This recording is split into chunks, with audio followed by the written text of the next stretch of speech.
नमस्कार। आज हम बात करते हैं इरिटेबल बाउल सिंड्रोम के बारे में, जिसको आईबीएस बोला जाता है। आईबीएस एक गंभीर समस्या है जिससे लोग शारीरिक और मानसिक तौर पर बहुत परेशान हैं। कभी कॉन्स्टिपेशन होता है, कभी लूज मोशन होता है, कभी पेट फूलता है, कभी गैस बनता है, कभी आलस आता है, सुस्ती आता है, फोकस नहीं होता, किसी काम में मन नहीं लगता है, पाचन नहीं होता है, भूख नहीं लगता है। ये सभी लक्षण आईबीएस के होते हैं। और आईबीएस के रोगी विशेषता मन से इतने परेशान हो जाते हैं, उनके दिमाग में इतना डर बैठ जाता है कि वो किसी भी काम में फोकस नहीं कर पाते। कुछ भी काम करने जाए तो उनको आलस आता है। वो अपना खुद का कैलिबर पूरी तरह से यूज नहीं कर पाते, जिसका परिणाम उनका पर्सनल और प्रोफेशनल लाइफ दोनों में दिखाई देता है। बड़े बड़े अस्पताल में जाकर बड़ी बड़ी इन्वेस्टिगेशंस कर सब तरह की दवाइयाँ खाकर वो ठीक नहीं हो रहे।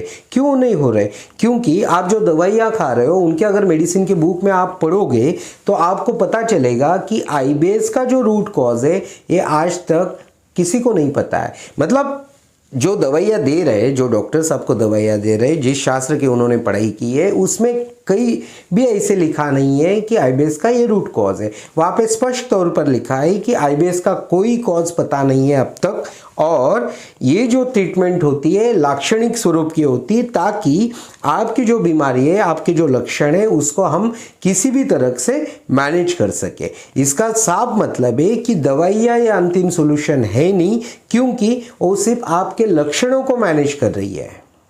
तो अभी बात करते हैं कि इसका रूट कॉज क्या है। बहुत सारे लोग बोलते हैं रूट कॉज जानने की मतलब आप सिर्फ कॉज बताते रहते हो, सॉल्यूशन बताते नहीं। भाई, जब तक आप सही से कॉज नहीं पकड़ लोगे ना, तब तक आप उसका सॉल्यूशन नहीं ढूंढ पाओगे। यही तो वजह है कि आप दवाई ऐसे ठीक नहीं हो रहे, क्योंकि दवाइयाँ देने वालों को रूट कॉज पता नहीं है। वो तो लाक्षणिक स्वरूप के आपकी ट्रीटमेंट करके आपकी हेल्प कर रहे हैं। अपने गट के अंदर कुछ माइक्रोब्स होते हैं जिनको गट माइक्रोबायोटा बोला जाता है, जो पाचन क्रिया में मदद करते हैं। इरिटेबल बाउल सिंड्रोम के नाम में ही रखा है कि इरिटेबल मतलब इरिटेट हो जाना। जो अपना गट है वो इरिटेट हो जाता है।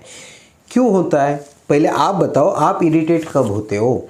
जब कोई चीज़ आपके मन के अनुसार नहीं होगी तब जाके आप इरिटेट होते हो, या फिर आप किसी अनुकूल परिस्थिति में रह रहे हो, जब परिस्थिति प्रतिकूल बन जाती है तब आप इरिटेट होते हो। वही बात अपने गट के अंदर होती है। गट के अंदर जो माइक्रोबायोटा है उनके लिए जो अनुकूल परिस्थिति रहती है, ये जब बिगड़ जाती है तब जाके वो इरिटेट होते हैं और फिर आईबीएस होता है। अपने माइक्रोबायोटा और ब्रेन, इसमें जो कम्युनिकेशन होता है ये होता है वेगस नर्व के थ्रू। अभी इसी को बोला जाता है गट ब्रेन एक्सिस।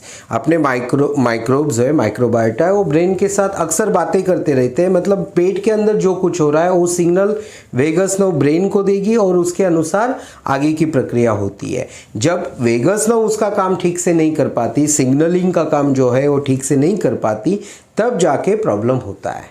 अपना जो डायफ्राम होता है वो डायफ्राम के अंदर एक ओपनिंग होती है जिससे इसोफेगस और वेगस नर्व चेस्ट के रीजन से आके एब्डोमेन में एंटर करती है।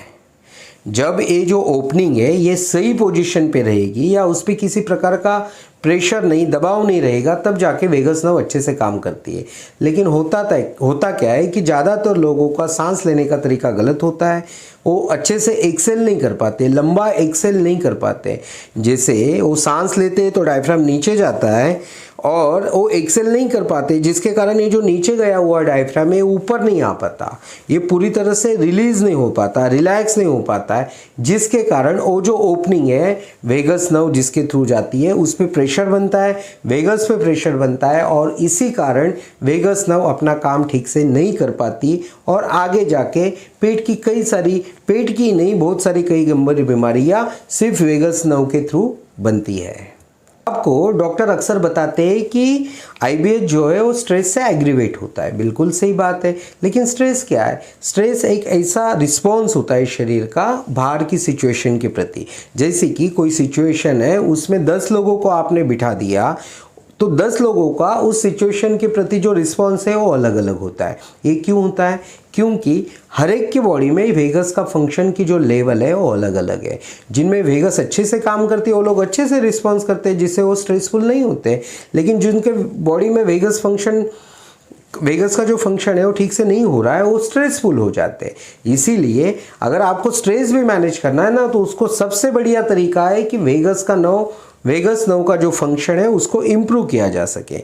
अभी वेगस नर्व के फंक्शन को इम्प्रूव करने का सबसे अच्छा तरीका है कि लॉन्ग एक्सेल करना। लेकिन आप ज़्यादातर लोग लॉन्ग एक्सेल नहीं कर पाते। क्यों नहीं कर पाते? क्योंकि उनका डायफ्राम सही पोजीशन में नहीं है, रिबकेज का पोस्चर सही नहीं है।